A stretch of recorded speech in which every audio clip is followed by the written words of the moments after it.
പൗരത്വ നിയമ ഭേദഗതി ഇന്ത്യക്കാരെ ബാധിക്കുന്ന പ്രശ്നമല്ല എന്ന് കേന്ദ്ര വിദേശകാര്യ സഹമന്ത്രി വി മുരളീധരൻ.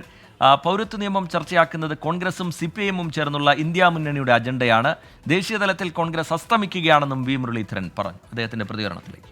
ഈ തുടക്കത്തിലുണ്ടായിരുന്ന ഒരു തിരഞ്ഞെടുപ്പ് ചർച്ചകളിൽ നിന്ന് മാറി പൗരത്വ നിയമ ഭേദഗതി വിജ്ഞാപനം വന്നതോടുകൂടി തന്നെ LDFും UDFും അത് വലിയ തരത്തിലൊരു പ്രചരണമാക്കുന്നുണ്ട്. കഴിഞ്ഞ ദിവസം ഈ ഒരുമിച്ച് പോരാട്ടം ഇല്ലെങ്കിൽ കൂടിയും ഈ ചില അഭിപ്രായ വ്യത്യാസങ്ങൾ അല്ലെങ്കിൽ ഈ മുഖ്യമന്ത്രി തന്നെ കഴിഞ്ഞ ദിവസം പ്രതിപക്ഷ നേതാവിനോട് കുറേ ചോദ്യങ്ങൾ ചോദിച്ചിരുന്നു. ഇന്ന് പ്രതിപക്ഷ നേതാവ് മറുപടി പറഞ്ഞു. ഈ ഇരു കൂട്ടരും കൂട്ടായി BJP എതിർക്കുകയാണ്. അത് ഈ തിരഞ്ഞെടുപ്പിൽ ഏതെങ്കിലും തരത്തിൽ BJPയെ ബാധിക്കും? ഇരുകൂട്ടരും BJP എതിർക്കുന്നു എന്നുള്ളത് തന്നെയാണ് അതിൽ ഈ തെരഞ്ഞെടുപ്പിൽ ഏറ്റവും പ്രധാനപ്പെട്ട കാര്യം. കാരണം അവർ രണ്ടുപേര് തമ്മിലുള്ള സഖ്യം, ആ സഖ്യം മറനീക്കി പുറത്തു വരുന്നു. ജനങ്ങൾക്കറിയാം പൗരത്വ ഭേദഗതി ഇന്ത്യൻ പൗരന്മാരെ ബാധിക്കുന്ന വിഷയമല്ല. പക്ഷേ കേരളത്തിൽ അത് വലിയ വിഷയമാക്കുന്നത് CPM-നെ സംബന്ധിച്ചിടത്തോളം മുഖ്യമന്ത്രിയുടെ മകൾക്കെതിരായിട്ട് ഉയർന്നു വന്നിട്ടുള്ള കൈക്കൂലി ആരോപണം, ആ കൈക്കൂലി ആരോപണത്തിൽ നിന്ന് ശ്രദ്ധ തിരിക്കാനാണ്.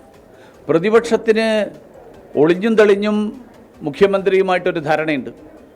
ആ ധാരണ കാരണം അവരും ഇതേ വിഷയം ചർച്ചാ വിഷയമാക്കാൻ ആഗ്രഹിക്കുകയാണ്. കാരണം ഈ വിഷയം ചർച്ചയുടെ ഒരു പോയിൻ്റാക്കി മാറ്റിയില്ലെങ്കിൽ BJP നേട്ടം കൈവരിക്കും, നേട്ടം ഉണ്ടാക്കും എന്ന് പ്രതിപക്ഷത്തിനും അറിയാം, കോൺഗ്രസ്സിനറിയാം.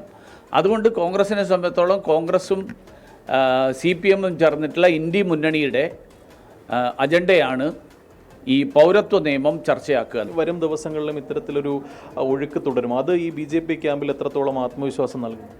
ഒഴുക്ക് തുടങ്ങിക്കഴിഞ്ഞു. കാരണം രണ്ട് മുൻ മുഖ്യമന്ത്രിമാരുടെ മക്കൾ ഇപ്പോൾ BJP-യിലാണ്. Shri AK ആൻ്റണിയുടെയും Shri K കരുണാകരൻ്റെയും.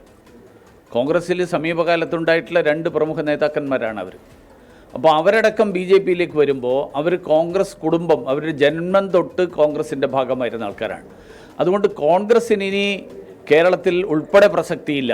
ദേശീയ തലത്തിൽ കോൺഗ്രസ് അസ്തമയത്തിലേക്ക് നീങ്ങുകയാണ്.